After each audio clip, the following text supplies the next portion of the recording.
Good morning, my dear students. I am Ma'am Angel, your teacher for today. Today's objective is the use of listening strategies based on purpose, familiarity with the topic, and levels of difficulty of short text listened to. Are you ready? Let's start! Let us have our first activity entitled Guess the Sounds. I will play instrument sounds and you will guess what kind of instrument that sounds came from.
Very good!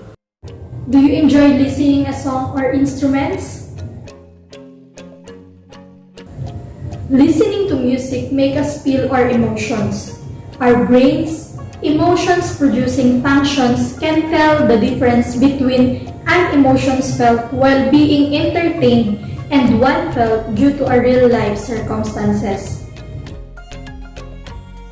Have you tried listening to at least one of the materials listed below? I will present a video presentation about the listening strategies. Some of us think that hearing and listening means the same. Do you agree with this? Let us differentiate the two. Hearing is the ability to perceive sound by detecting vibrations through ear, while listening is the ability to accurately receive and interpret messages in the communication process. Therefore, hearing is not listening and listening is not hearing. While listening is a usual skill that we often use as individuals, there are times when we need to use techniques or activities that will help us listen more effectively and focus on the main objective of a specific listening task. These techniques, which contribute directly to the comprehension and the recall of listening input, are called listening strategies. There are numerous listening strategies one may use or apply. They may depend on factors like the topic, type of listening material to be used, and the purpose of listening, among others. When listening based on purpose, familiarity with the topic, and levels of difficulty, one may employ strategies which can be classified by the way the listener processes the input. Experts categorize these strategies as either top-down or bottom-up listening strategies.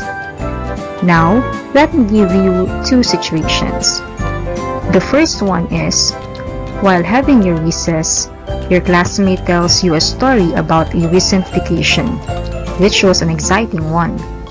You attentively listen and give reaction at appropriate moments, perhaps to show that you can relate to what is being told. The next is, that same day, a friend calls to invite you to a celebration at his or her house the following weekend.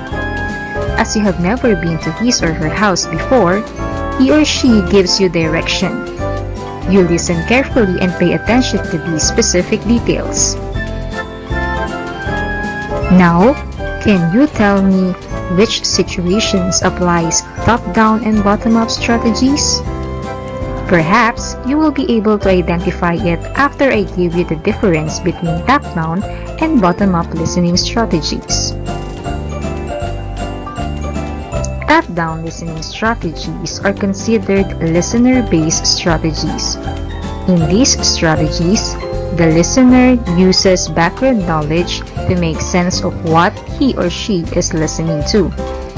This means that he or she already knows a fair amount of information about the topic, and he or she is able to relate the story or information into a previously established schema or prior knowledge. Bottom-up listening strategies, on the other hand, are considered text-based strategies. When using these strategies, the listener attempts to make sense of the language sound by sound or word by word, with less use of background knowledge. The listener relies on the language in the message, example, sounds, words, and grammar that creates the meaning. For a better understanding of the two listening strategies, take a look on these keynotes. For top-down, we have listening for main idea, making predictions, drawing inferences, summarizing, taking down notes. For bottom-up, we have listening for specific details, recognizing word order patterns, recognizing word sounds, and recognizing cognates.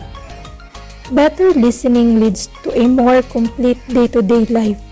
A good listener always comes across as a wise person who can understand and empathize with others. Listening skills are extremely important both in personal and professional life. It always pays to be a good listener. For your activity, examine the excerpts taken from President Rodrigo Roa Duterte's speech. As you listen, complete the table provided on the next page. The table asks you to provide specific details about some of the areas or concerns mentioned by the President. Write your answer in your notebook. State of the Nation Address, July 27, 2020. If you have a way to connect to the internet, you may listen and watch the said speech through this link. I will present a video presentation of the highlights of President Rodrigo Duterte's SONA last July 27, 2020. President Rodrigo Duterte says he pleaded with Chinese President Xi Jinping to prioritize the Philippines when providing an effective vaccine that would cure COVID-19. He says this during his 5th State of the Nation Address, or SONA, on Monday, July 27. 4 days ago, I made a plea to President Xi Jinping that if they have the vaccine, can they allow us to be one of the first, or if it's needed, if we have to buy it, that we will be granted credit so that we can normalize as fast as possible. The Philippines is looking to start Phase 3 clinical trials for 5 vaccines in October 2020. Of the 5, 3 are being developed in China. In the same speech, the President calls on Congress to reinstate the death penalty for violators of the country's anti-drugs law. I reiterate the swift passage of a law reviving the death penalty by lethal injection for crimes specified under the Comprehensive Dangerous Act of 2002. This is the 3rd time he mentions the death penalty in his SONA. Congress failed to pass a law reinstating the death penalty in the past 4 years. The President also lashes out at media giant ABS-CBN in the first 5 minutes of the speech. Duterte reiterates his years-long tirade against the embattled network and its owners, the Lopez family. Media is a powerful tool in the hands of oligarchs like the Lopezes, who use their media outlets in their battles with political figures. I am a casualty of the Lopezes during the 2016 election. So as you listen to the speech of our President, you can now provide the details of the following: COVID-19 response, illegal drugs, and graft and corruption.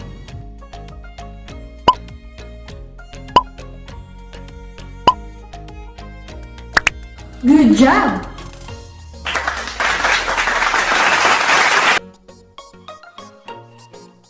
Now, you can complete the Venn diagram below to show the similarities and differences between the listening strategies discussed.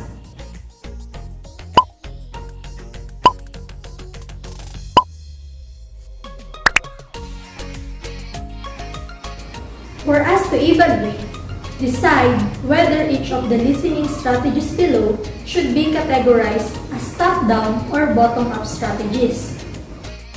Number 1. Taking down notes. Number 2. Listening for specific details. Number 3. Identifying the speaker. Number 4. Summarizing. Number 5. Drawing inferences. Number 6. Recognizing cognates. Number 7. Recognizing divisions between words. Number 8. Listening for the main idea. Number 9. Recognizing word order patterns. And number 10. Making predictions.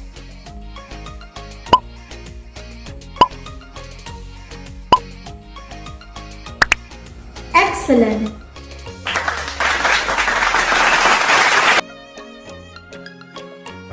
For your homework, letter A, listen to your favorite English song, copy its lyrics in Microsoft Word, then answer the questions that follow. Letter B, give 5 techniques that you can use to develop the active listening skills. Send your answer through my Messenger account. That would be all for today. Goodbye!